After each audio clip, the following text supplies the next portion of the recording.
আল্লাহুম্মা আমিন।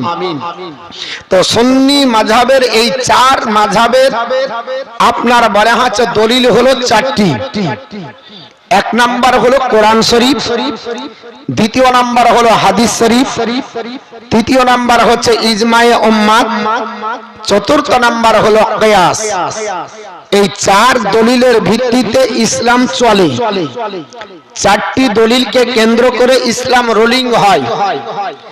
ইসলাম নামক আপনার ইসলাম নামক যে গাড়ি, এই গাড়িকে চালাতে গেলে চারটি দলিল লাগবে। চারটি দলিলের আগে সর্বাগ্যে আপনাকে যেটা আপনাকে আগে দেখতে হবে, প্রাধান্য যেটাকে দিতে হবে সেটা হলো পবিত্র কোরআন। এই আপনার বলা হচ্ছে কোরআন শরীফ আপনাকে আগে দেখতে হবে। আপনি কোরআন শরীফে যদি পেয়ে যান, অর্থাৎ আপনার জ্ঞান মোতাবিক আপনি কোরআন বুঝতে পারবেন তা তো না। আপনি কেন, আমরা পড়ি তাই তো কোরআন বুঝতে পারি না। কোরআন পড়ার পর তাফসীর বুঝতে হয়, তারপরে হাদিস বুঝতে হবে, হাদিস দিয়ে আবার কোরআন বুঝতে হয়। তা আপনাকে যখন আপনার জ্ঞান মোতাবিক আপনি কোরআন শরীফ থেকে সঠিক সিদ্ধান্ত উপনীত হতে পারলেন না, তখন আপনাকে হাদিসে আসতে হবে। যেমন ধরেন আপনি নামাজ পড়ছেন, আল্লাহ কোরআনে বলেছে আকিমুস সালাত, নামাজ কায়েম করো। কিন্তু কিভাবে কায়েম করবেন এই সিস্টেম আছে কোরআনে? এ কোরআনে নাই। এর জন্য দেখছিলাম আজ বাংলাদেশে একটা নতুন দল বেরিয়েছে। যেমন কেউ বলছে আমরা আহলে হাদিস, ওরা নাম দিয়েছে আহলে কোরআন। নাম কি দিয়েছে বাপ? আহলে কোরআন। আর বক্তা বক্তব্য দিয়ে বলছে এই মোল্লা মসজিদ তৈরি করতে হবে। কোন জায়গাতে আল্লাহ বলেছে মসজিদ তৈরি করে দিয়ে 5 ওয়াক্ত নামাজ পড়ো? ইয়া নাই, অতএব এটা মোল্লাদের কাজ। বলছে আল্লাহ কোন জায়গাতে বলেনি 5 ওয়াক্ত নামাজ এইভাবে পড়ো, অতএব চলবে না, এটা মোল্লাদের কাজ। এরা কারা? এরা হচ্ছে আহলে কোরআন। নাম দিয়েছে কি? আহলে কোরআন। এই কোরআনে যা পাবে তাই মানবে, আর কোরআনে যা নাই তা মানবে না। এবার কোরআনে তো নামাজের সিস্টেম দেওয়া নাই। কিভাবে তুমি আপনার দাঁড়াবা, দাঁড়িয়ে কত দূরে আপনার হাত বাঁধা, কিভাবে রুকু সেজদা করবা, কিভাবে তাসবিহ পড়বা, বৈঠক কি করে করবে, তো নাই। অতএব নামাজ নাই। বিশাল দলিল। আহলে কোরআন নাম দিয়েছে, দিয়ে আপনার ফতোয়াবাজি করছে। তো এই রকম ফিতনা বেরিয়েছে। আমরা যে নামাজ পড়ি, আপনার নামাজের ভিতরে ফরজ আছে না নাই? নামাজের শর্ত আছে কি না নাই? নামাজের ওয়াজিব আছে না নাই? নামাজের সুন্নাত আছে না নাই? নামাজের মুস্তাহাব আছে না নাই? তা আপনি কোরআনে খুঁজে বের করতে পারবেন যে নামাজে কটা ফরজ, নামাজে কটা ওয়াজিব, নামাজে কটা আপনার বলা হচ্ছে মুস্তাহাব, নামাজে কটা আপনার সুন্নাত? আপনার দ্বারা তো বের করা সম্ভব নয়। তাহলে আপনি কি করবেন? পড়বেন না? নামাজের ফরজ কি মানবেন না? নামাজের ওয়াজিব কি মানবেন না? নামাজের সুন্নাত কি মানবেন না? নামাজের আপনার বলা আছে মুস্তাহাব নফল কি মানবেন না? মানতে হবে। কারণ আপনাকে নামাজ পড়তে গেলে আল্লাহর নবী বলছে সাল্লু, নামাজ পড়ো কামা রাআইতুনি, যেমন আমি রাসূলুল্লাহকে দেখছো। আমি যেমন ভাবে পড়লাম, আমি যেমন ভাবে পড়ছি, সেইভাবে যদি তোমরা নামাজ পড়ো তবে তোমাদের নামাজ আপনার নামাজ হবে। যদি এইভাবে না হয় তাহলে নামাজ হবে না। ঠিক তদ্রুপ ভাবে হাদিসকেও মানতে হবে। কারণ হাদিস আপনাকে আপনার কোরআন বোঝার জন্য হাদিস আপনার দরকার হলো। এবারে হাদিসেও আপনি আপনার জ্ঞান মোতাবিক প্রত্যেকটি পদ্ধতি, প্রত্যেকটি তরিকা, প্রত্যেকটি নিয়ম আপনি বুঝতে পারলেন না, তখন আপনাকে আপনার ইজমাই উম্মতে আসতে হবে। যেমন আমরা সকলে জানি, এক আপনার বলে আছে লামাযহাবি বেরিয়েছে, বলছে তোমার বাপ জুম্মা 2 আজান দেখ, তোমার পদ্দাদা দেখ, তোমার 14 গোষ্ঠী দেখ। আমি বলছি জুম্মার দিন 2 আজান দেওয়া বেদাত। আজও বলছি আমার শ্বাস যতদিন থাকবে আমি বেদাতই বলবো। এই মোল্লার নাম হলো আপনার বলে হচ্ছে রাজ্জাক বিন ইউসুফ কাজ্জাব বিন কাজ্জাব, একবারে মিথ্যুকের বেটা মিথ্যুক। এই সাহাবীর হাদিস মানে না, এই সাহাবীর কাউল মানে না, এই সাহাবীর পদ্ধতি মানে না, এই সাহাবীর তরিকা মানে না। ওসমানে গনি রাদিয়াল্লাহু তাআলা আনহু আপনার জাওরা নামক জায়গায় নামাজের আপনার একটু গাফিলাতি দেখলেন, যে নামাজ মানুষ আস্তে আস্তে ঢিল হচ্ছে, মানুষের আসতে একটু দেরি হচ্ছে, তাই তিনি আপনার বলে হচ্ছে একটা আজান বাড়ালেন। আর নবী বলছে আসহাবুক কান নুজুম, সাহাবীরা হলো আমার আকাশের তারকা সমতুল্য। ভাবি আইগিহিম ইক্তাদাইতুম ফাহাতাদাইতুম, সাহাবীদের মধ্যে যাকে একজন সাহাবীকেও যদি তোমরা ফলো করো, তাদের মত পথের উপর যদি চলো, তো তোমরা হেদায়েত পেয়ে যাবে। আমরা সাহাবীদের মত পথকে মানি, আমরা রাসূলুল্লাহর পথ মতকে মানি, কারণ রাসূল বলেছে সাহাবীদেরকে মানো। এই ওহাবি সাহাবী মানে না, নবীর আপনার হাদিস আপনার মানলো, অথচ সাহাবী না মানার কারণে এই পৃথিবীর জমিনে দুই আযানকে আপনারা বিশ্বাস না করে এটাকে বেদাতের ফতোয়া দিয়েছে। আবার যদি জিজ্ঞেস করা হয় মানুষের বীর্যটা কি, তো বলছে ওটা পাক, ওকে ধরেন আর একটু খাইয়ে দেন, খা জানবহরিয়া। আপনার জিজ্ঞাসা কাছে উটের পেশাব কি, তো বলছে এটা পাক। ওকে জিজ্ঞাসা করা হচ্ছে স্ত্রী সহবাস করার পরে যদি আপনার টাইম না পাওয়া যায় নামাজ হবে, তো বলছে না কোনো ব্যাপার নাই, যদি সেরকম টাইম না পাওয়া যায় উজু করে নামাজ পড়ে নাও, নামাজ হয়ে যাবে। জিজ্ঞাসা করা যাচ্ছে যে যে আপনার বিছানাতে সহবাস করা হলো ওই বিছানা কি আপনার ধুতে হবে, তো বলছে না ধোয়ার দরকার নাই, যদি কাপড়ে লেগে যায় তাহলে শুকিয়ে গেলে ওটা চিমটে তুলে দাও, আর দরকার হবে না। বুঝতে পেরেছেন? এই চিমটার দল, এ হলো চিমটার দল। নাপাক যদি লেগে থাকে তাহলে ধুতে হবে না, এটা তার ফতোয়া। তো যারা নাপাককে পাক বলে, উটের প্রস্রাবকে পাক বলে, যারা আপনার বলে হচ্ছে মেয়ে ছেলে যদি নেফাস হয় বা হায়েদ হয়, সেই মেয়েরা যদি কোরআন ছয়, সারা বিশ্বের উলামায়ে কেরাম, মুফতিয়ানে কেরাম, আপনার মুহাদ্দিসিনে কেরাম, সমস্ত মুস্তাহিদিনে কেরাম বলেছে তারা কোরআন স্পর্শ করতে পাবে না। আর ই হারাম কর বলছে কোরআন পড়তেও পাবে, প্রয়োজন হলে ধরে ধরে দেখে দেখে পড়বে, অসুবিধা নাই। জোরে বলুন আস্তাগফিরুল্লাহ। কে বলেছে? এই কাজ্জাব বিন কাজ্জাব বলেছে। এত পৃথিবীর জমিনে ওরা আপনার বলে হচ্ছে আজকে ফলোয়ার বাড়াচ্ছে। আপনি শুনে রেখে দিন, আপনাকে এর জন্য জানতে হবে যে আপনার ইজমাই উম্মত দরকার আছে না নাই। পৃথিবীর জমিনে আমরা ইজমাই উম্মতকে মানি। আজ বর্তমান যুগে আমরা যারা আপনার আহলে সুন্নাত ওয়াল জামাতের আকীদার পন্থী, আমরা যারা সুন্নাতের তরিকায় চলি, আমরা আপনার বলে হচ্ছে তারাবির নামাজ আগামী মাসে ইনশাআল্লাহ পড়ব, আল্লাহ যদি হায়াত দেয় ওরাও পড়বে।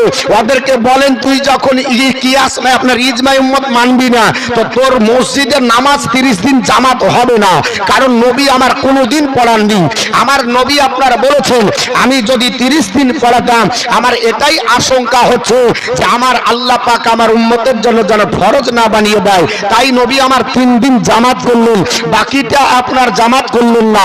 ওমরে ফারুক আজম রাদিয়াল্লাহু তাআলা সর্বপ্রথম তারাবির নামাজ জামাত করলেন। তাহলে এটা তাদেরও মসজিদে হয়, আমাদেরও মসজিদে হয়, ওখানে একটা ব্যালেন্সের ব্যাপার আছে।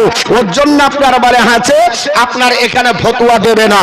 আমরা জানি আমরা ইজমাই উম্মতকে মানি, আমরা কিয়াস মানি। ওরা বলছে কিয়াস আবার কি দরকার, কিয়াস করে তো সব বের করেছো তোমরা। শুনে রেখে দিন, আমরা কিয়াস মানি, তোমরাও কিয়াস মানো। যদি তোমরা কিয়াস না মানো, ফুচকা খাবার জায়েজ, তোমাকে একটা ডাইরেক্ট হাদিস দেখাতে হবে। কুরকুরি খাবার জায়েজ, একটা ডাইরেক্ট কোরআনের আয়াত দেখাতে হবে। আপনার বলে আছে তোমাকে আপনার বলে আছে ম্যাগি খাওয়া যায়, একটা ডাইরেক্ট হাদিস দেখাতে হবে। তোমাকে আপনার বলে আছে এই যে আপনার মোগলাই খায়, একটা ডাইরেক্ট হাদিস দেখাতে হবে। পৃথিবীর জমিনে ছবি তুলে একটা ডাইরেক্ট হাদিস দেখাতে হবে। পৃথিবীর জমিনে আধার কার্ডে ছবি, আপনার ভোটার কার্ডে ছবি, আপনার প্যান কার্ডে ছবি লাগে, আপনার আপনার জমি রেজিস্ট্রিতে ছবি লাগে, হজ করতে গেলেও ছবি লাগবে, কিন্তু ছবি তোলা হারাম। একটা ডাইরেক্ট হাদিস দেখাও। মাওলানার বক্তব্য আপনার ইউটিউবে ছাড়া আপনার বলে আছে পাওয়া যায় না। এই যে আপনারা দেখছেন এতগুলো আপনার ইউটিউবার এসেছে না আসেনি, আমাকে যদি বলেন মৌলভী সাহেব কিয়াস বাদ দিয়ে আপনাকে ডাইরেক্ট একটা হাদিস দেখাতে হবে, আমার দ্বারা সম্ভব নয়। স্টেজে যিনারা আছেন তিনাদের দ্বারা সম্ভব নয়, যারা আরাম করতেছে এদের দ্বারাও সম্ভব নয়। তো আপনাদের বক্তব্য কেন ইউটিউবে পাওয়া যাবে? কোন হাদিস থেকে বললেন, কোন জায়গা থেকে বললেন, কোরআনের কোন আয়াত থেকে? আপনিও দেখাতে পারবেন না, আমিও দেখাতে পারবো না। তো বলে হুজুর কি করে করলেন? ওলামায়ে একরাম আপনার বলেছেন যে পৃথিবীর জমিনে যদি প্রয়োজন হয় হাত ছোলা হাত ছবি তোলা আপনার জায়েজ রয়েছে। হাত ছবি তোলা কি রয়েছে? আপনার জায়েজ রয়েছে। তাহলে হাত ছবি তোলা জায়েজ হলো, আপনার বক্তৃতা কি করে জায়েজ হলো? তো প্রয়োজন সাপেক্ষে বর্তমানের এটাই ফতোয়া হয়ে গেছে যে ইসলামের এখন প্রচারের মাধ্যম অন্যতম সেটা হচ্ছে আপনার ইউটিউবের মাধ্যমে, সেটা হচ্ছে হোয়াটসঅ্যাপের মাধ্যমে, সেটা হচ্ছে গুগলের মাধ্যমে। যাদের গুগল নাই ইসলাম থেকে পিছিয়ে গেছে, যাদের আপনার হোয়াটসঅ্যাপ নাই ইসলাম থেকে পিছিয়ে যাচ্ছে, ইউটিউব যাদের নাই আপনার হোয়াটসঅ্যাপ থেকে পিছিয়ে যাচ্ছে।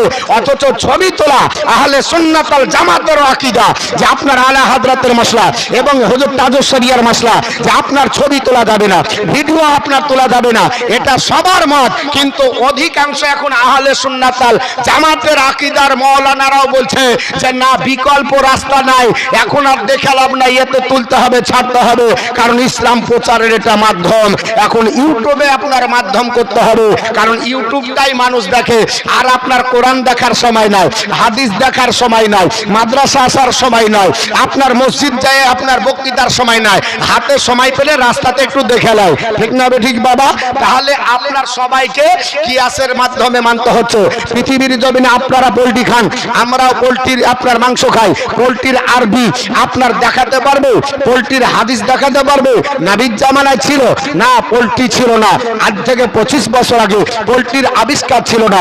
পোল্ট্রি তো 25 বছর পর হলো। কেন আপনার খাবেন? যদি দেখাতে হয় তাহলে ইমাম আজমের দরবারে যেতে হবে, কারণ পোল্ট্রি খেতে গেলে ইমামে আজমের দরবারে যেতে হবে। কারণ বর্তমান যুগে যে পদ্ধতিটা আমরা আপনার ব্যবহার করি ওই পদ্ধতিটার নাম হলো ক্লোনিং পদ্ধতি। কি নাম বললাম বাপ? ক্লোনিং পদ্ধতি। এই ক্লোনিং পদ্ধতি কাকে বলে? গরুর ডাক্তারকে জিজ্ঞাসা করেন। আচ্ছা আপনি বলেন, গরুর ডাক্তার আপনাদের দেশে আসে? আসে না? আসে না? ওহাবির বাড়িতে আসে না? লামাজবির বাড়িতে আসে না? ওদের গাই যখন আপনার বলে হয়েছে বাচ্চার প্রয়োজন পড়ে, যখন নিয়ে যায় ষাঁড়ের কাছে নিয়ে যায় না ডাক্তার ডাকে? এখন ডাক্তার আর অত খাটনির সময় নাই, বাড়িতেই থাকবে, ডাক্তার চলে আসবে, ঠিক না ঠিক বাপ? এখন ও যদি ডাক্তার মশাই যদি কুকুরের বীর্য দেয়, ওর ইনজেকশনের মাধ্যমে তো দিবে। এই পদ্ধতিটার নাম হলো ক্লোনিং পদ্ধতি। ও যদি কুকুরের বীর্য দেয় কি করবেন? কুকুরের বীর্য যদি দেয়, এখন আপনি কি করবেন? গরুর বাচ্চা গরুর মতোই দেখতে হলো। তাহলে গরুর মাংস খাওয়া যাবে কি যাবে না? কোরআন থেকে দেখাতে হবে, হাদিস থেকে। কোরআনও পাবে না, হাদিসও পাবে না, কারণ এই পদ্ধতি আজ থেকে 1450 বছর আগে ছিল না। এখন গরুর ডাক্তার বাড়িতে বসে থেকে আপনার মনে হচ্ছে ডাক্তার এসছে, তাহলে আপনি কি করে এই গরুর মাংস খাবেন? দেখাতে তো হবেই, আপনাকে দেখাতে হবে। এমন কোন গরু নাই এখন আপনার সব গরুর আপনার ডাক্তারি পদ্ধতিতে বাচ্চা হচ্ছে কিনা? কিন্তু গরুর বাচ্চাটা গরুর মতো যদি কুকুরের বীর্য দেয়, শরীয়ত বলছে ইমামে আজমের দরবারে যেতে হবে।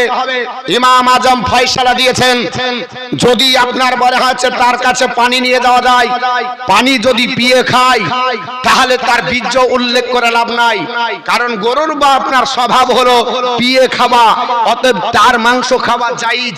আর যদি চেটে খায়, দেখতে গরুর মতোও যদি হয়, ছাগলের মতোও যদি হয়, তাহলে হালাল প্রাণী হলেও তার মাংস খাওয়া যাবে না। কেন? যে তার স্বভাবটা হারাম হয়ে গেছে, তার কুকুরের স্বভাব চলে গেছে, কুকুরের আসার হয়ে গেছে, এর জন্য তার মাংস খাওয়া কি হবে?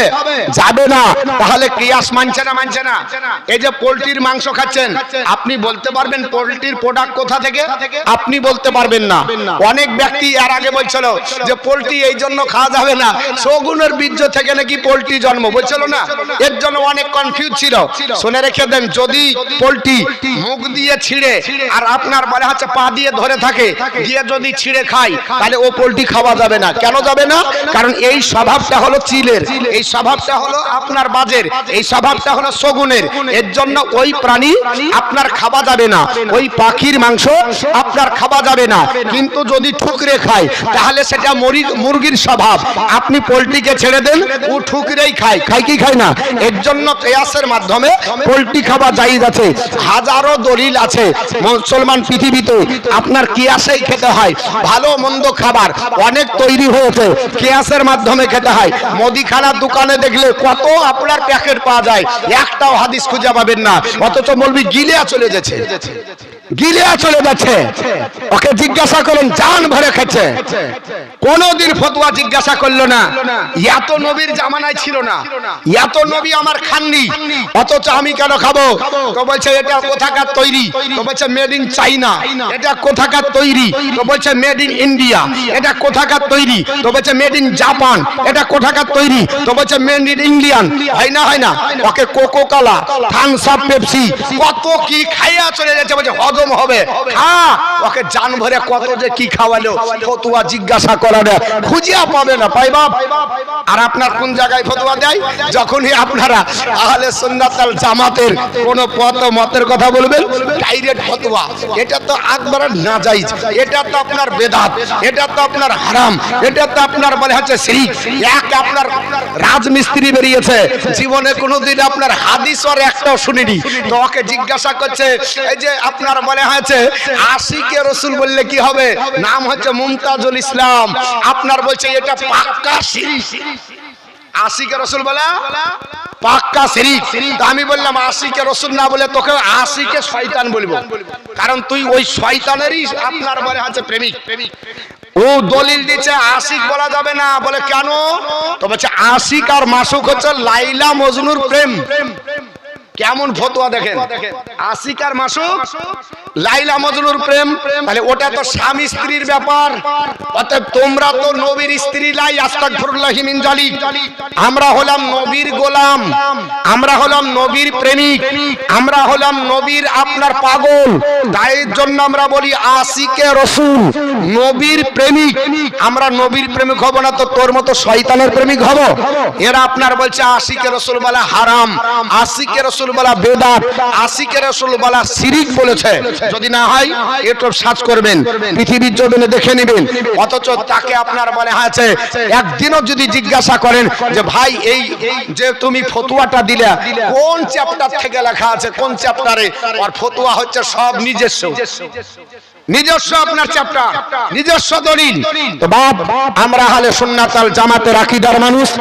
আজকে আপনার বক্তৃতা আহলে সুন্নাত ওয়াল জামাতের মত ও পথের উপর হবে। আল্লাহর কোরআন তেলাওয়াত করেছি, পবিত্র কোরআনের সূরা বাকারার 119 নম্বর আয়াত। আল্লাহ পাক বললেন, নবী গো, আমি আল্লাহ আপনাকে পাঠিয়েছি সত্য ধর্ম দিয়ে, সুসংবাদ দাতা করে, সতর্ককারী রূপে। আপনাকে যারা মানবে না, আপনাকে যারা চিনবে না, কিয়ামতের দিন তারা অগ্নিদগ্ধ হবে, তাদের ব্যাপারে আপনাকে জিজ্ঞাসাবাদ করা হবে না। আল্লাহ পাঠাইছে নবীকে, পাঠানো ওই জিনিস হয় যা আগে থেকে মওজুদ থাকে, আগে থেকে মওজুদ থাকে। ভালো করে বুঝেন, পাঠানো ওই জিনিস থাকে, পাঠানো ওই জিনিসটা হয় যেটা আগে থেকে মওজুদ। আল্লাহ বলছেন আমি পাঠিয়েছি, তার মানে নবী আগেই ছিল, আল্লাহ পাক তৈরি করে পাঠাইছে সেদিন তা নয়। এই জন্য তো নবী আমার বলে কুনতু নাবিয়্যা ওয়া আদামু বাইনাল মাই ওয়াত তিন। আমি ওই সময় নবী ছিলাম যে সময় আদম আলাইহিস সালাম মাটি আর পানির ভিতরে ছিল, মাটি আর পানির ভিতরে মিশ্রিত ছিল। আল্লাহ রাব্বুল আলামিন নবীকে পাঠিয়েছে শুধু খালি হাতে নয়, আপনার সত্য ধর্ম দিয়ে পাঠিয়েছে। ইন্নাদ দীনা ইনদাল্লাহিল ইসলাম, আল্লাহর কাছে একমাত্র মনোনীত ধর্ম হলো ইসলাম। বর্তমান যুগে ইসলাম ধর্মকে নিয়ে ব্যঙ্গ করা হচ্ছে, ইসলাম ধর্মকে নিয়ে আপনার মানে হচ্ছে গোলামি করা হচ্ছে। আমি আপনাদের কাছে সময় পেলে বর্তমান অবস্থাটা একটু আলোচনা করব, তবে হাদিসটা আপনাদের কাছে একটু আলোচনা করি। আপনার বলা হচ্ছে পৃথিবীর জমিনে নবীকে পাঠিয়েছে শুভ সংবাদদাতা করে। কিসের শুভ সংবাদ দিবে?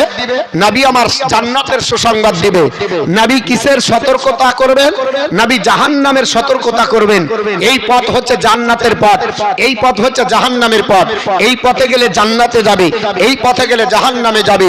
যে পথ আর মত আপনাকে চলতে হবে।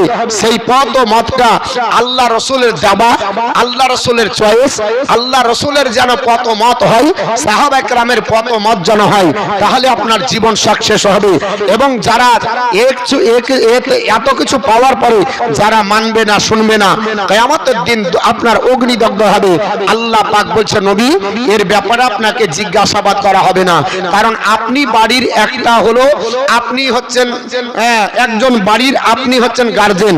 আপনার মেয়ে জাহান্নামী হলে আপনাকে জবাবদিহি করতে হবে, আপনার ছেলে জাহান্নামী হলে আপনাকে জবাবদিহি করতে হবে, আপনার স্ত্রী জাহান্নামী হলে আপনাকে জবাবদিহি করতে হবে কেন জাহান্নামী হলো। কিন্তু নবীর উম্মত যদি জাহান্নামী হয়, আল্লাহ পাক বলছে নবী আপনাকে জবাবদিহি করতে হবে না, কারণ নবী যথেষ্ট পরিমাণে নিজের দায়িত্ব পালন করে চলে গেছে। আপনার পৃথিবীর জমিনে মানুষকে পথ দিয়ে চলে গেছে, এই পথে দাঁড়াবে, এই পথটা হচ্ছে জান্নাতের পথ। আপনারা যদি জিয়াগঞ্জে যান, যাবার পরে যদি 1 নম্বরে দাঁড়িয়ে থাকেন, সবাই কম বেশি জানে যে 1 নম্বরে গাড়ি যেটা লাগে সেটা হচ্ছে শিয়ালদহ থেকে লালগুলা টু গাড়ি লাগে, লাগে কি লাগে না? আর 2 নম্বরে কোন গাড়িটা লাগে? আপনার লালগুলা টু শিয়ালদহ।